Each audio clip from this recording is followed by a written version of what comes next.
Seperti yang saya seperti katakan tadi bahwa si Vina ini masih hidup. Jadi itu yang lebih tahu itu adalah polisi yang dua itu. ya harus tahu dia. Iya, Nggak mungkin karena dia dia nggak pernah nggak karena bertanya gitu kan. Karena dia Pasti adalah kesempatan untuk bertanya ke si Vina. Iya. Si Vina itu kan masih hidup, walaupun dia mungkin terbata-bata untuk menjawab, pasti ada gitu loh. Nggak mungkin. Jadi intinya itu yang tahu dari awal kejadian apakah ini pembunuhan atau kecelakaan itu ya dua polisi sama perawat yang di rumah sakit itu.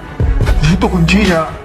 Kasus Vina ini sebenarnya TKP bukan berada di situ. Itu semuanya serba settingan. Sebenarnya Kalau memang anak-anak ini tidak bersalah, kok bisa sampai mengakuinya ya? Saya heran di situ. Sekejam dan sekeras apa sih siksaan yang polisi berikan kepada anak-anak itu? Apakah melebihi dari siksaan neraka kali ya? Kejam dan keras. Bisa sampai orang tidak bersalah sampai bisa mengaku bersalah seperti itu. Hukum apa ini Indonesia ini? Aib harus ketemu sama saya dimanapun, kalau bisa di persidangan. setuju. Karena pada saat gue jatuh guys, karena pada saat 2016 Pak Ibtu Rudiana itu menangkap atas berdasarkan keterangan si Aib. Jadi kau Aib, kau harus tanggung jawab. Kalau memang kau betul melihat peristiwa itu, kau akan mempertahankan argumentasi atas kesaksian itu, sehingga kau akan membantah. Tapi kan akhir-akhir ini saya tidak melihat muka-muka si Aib itu muncul di publik, ya kan? Kau kemana? Hah? Udahlah, kebenaran akan menjadi kebenaran, sehebat apapun kebohongan, ya.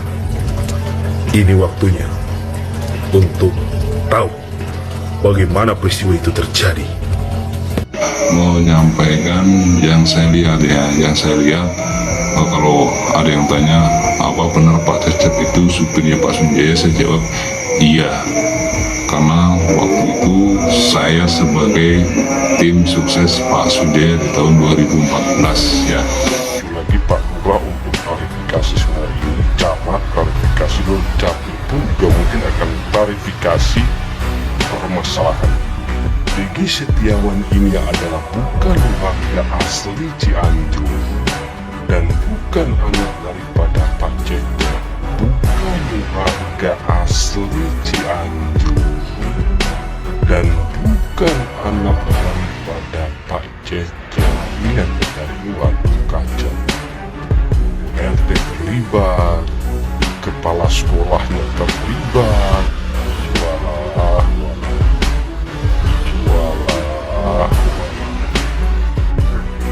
Mukanya aja udah bohongnya udah kelihatan.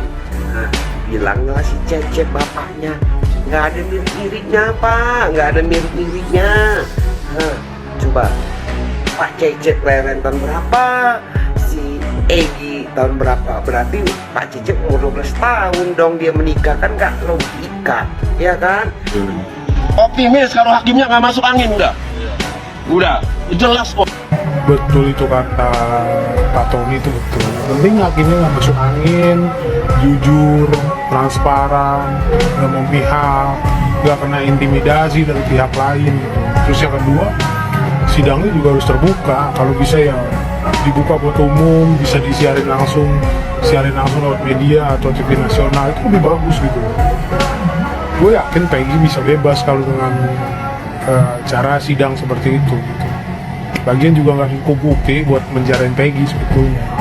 Apa bukti yang kuat gitu? Sedangkan alibi yang lain meringankan Peggy, malah banyak yang dukung Peggy.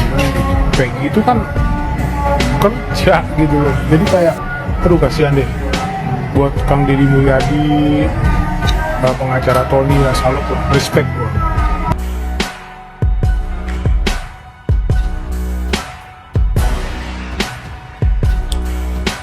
Di sini kita semua paham lah ya, begitulah. karakter manusia. Kalau ngeliat duit hijau, ekspresinya sangat-sangat membagongkan. Itu baru ngeliat duit segitu loh ya. Apalagi kalau amplop coklat berisi gepokan, kayak mana tuh?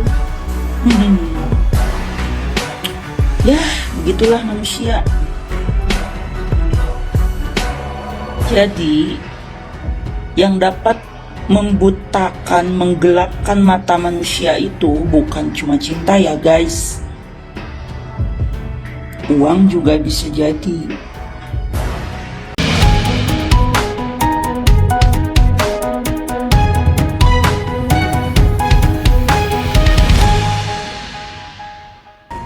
Kasus tragis pembunuhan Vina Cirebon dan Eki Cirebon terus menjadi sorotan publik, kendati di awal-awal penuh dengan perkembangan yang semakin rumit dan membingungkan, kini mulai temukan titik terang.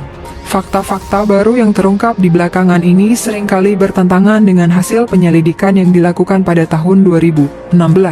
Salah satu kejanggalan yang mencuat adalah terkait dengan 2 daftar pencarian orang DPO yang dihapus oleh polisi, karena dianggap tidak memiliki dasar yang kuat dan dianggap fiktif. Hal ini menambah kerumitan dalam penyelesaian kasus ini, sebagaimana dugaan bahwa lokasi kejadian TKP pembunuhan itu sendiri juga berbeda-beda keberadaannya. Mayor Marwan Iswandi selaku kuasa hukum Peggy Setiawan mengungkapkan serangkaian keanehan yang terjadi. Ia menyoroti perbedaan signifikan terkait penemuan jasad TKP Vina dan Eki antara bukti saksi dengan hasil penyidikan polisi. Hal ini semakin mempertegas keraguan atas konsistensi penyelidikan yang dilakukan. Jadi kita fokus ke TKP. Ya, di TKP kan? Ya. Tadi kan TKP kalau menurut Pak Suroto itu adanya di mayat jenazah itu ditemukan di tengah. Sementara menurut kepolisian ada di pinggir. Ini ada apa? Perkara ini ada apa? Makanya saya bilang, kita tarik lagi ke belakang. Tarik ke belakang. Perkara ini, Mbak, Ibtu Rudiana itu jabatannya Kanit Narkoba. Tetapi saya membaca di dalam putusan pengadilan, Ibtu Rudiana itu bikin surat perintah penyelidikan. Loh, saya bilang, kok Ibtu kok bisa bikin? Kapolresnya kemana? Bilang nggak tahu. Saya nggak tahu. Seperti diketahui, baru-baru ini saksi kunci kasus pembunuhan Vina Cirebon dan Eki, Liga Akbar bongkar fakta bahwa ia sempat bertemu dengan Ibtu Rudiana. Ibtu Rudiana sendiri merupakan ayah dari korban pembunuhan, Eki. Pertemuan tersebut terjadi setelah kejadian pembunuhan. Mantan Wakapolri Komjen Pol Purnogrosono pun mencium adanya 2 kejanggalan dari 2 pertemuan ini. Bahkan, kejanggalan tersebut dapat membuat Ibtu Rudiana selaku ayah Eki bisa terkena pemberhentian tidak dengan hormat atau PTDH. Ogrosono mengatakan, kejanggalan tersebut mulai tercium saat Rudiana bertemu dengan Liga Akbar untuk menanyakan soal pakaian yang dikenakan Eki saat tewas. Yang menentukan apakah helm, jaket, dan sepeda motor milik Eki almarhum. Padahal untuk menunjukkan itu kan sebetulnya cukup bapaknya sih bisa, karena mengajak Eki, ngajak si Liga Akbar. Ini aneh satu ini, ya kan? Ogrosono melanjutkan, kejanggalan kedua ketika Liga Akbar dibawa oleh polisi ke penyidik. Ia menanyakan adakah surat panggilan ataupun surat perintah yang bertuliskan untuk membawa Liga Akbar ke penyidik. Jadi kemudian dia membawa Liga Akbar ke penyidik. Ada nggak surat panggilan, surat perintah membawa, menghadapkan pada penyidik? Ini kan harus ada, walaupun beliau seorang perwira juga, tapi bukan terlibat dalam tim penyidikan tersebut. Nah, keanehan-keanehan ini yang bagi saya perlu didalami, ada apa sebenarnya dia mengajak Liga Akbar untuk... Sementara itu, pengacara Hotman Paris mengatakan penyidik sudah mengincar tersangka baru kasus Vina Cirebon. Menurut Hotman Paris, kasus Vina Cirebon bakal segera selesai dalam beberapa waktu ke depan. Hotman Paris menyebutkan kasus Vina Cirebon bisa langsung selesai apabila penyidik sudah menetapkan Peggy Setiawan sebagai tersangka. Sekarang ini targetnya hanya satu, untuk memuaskan masyarakat. Ya, Adi di Peggy divonis, pasti kasusnya selesai. Yang 2 DPO akan menjadi hilang begitu saja.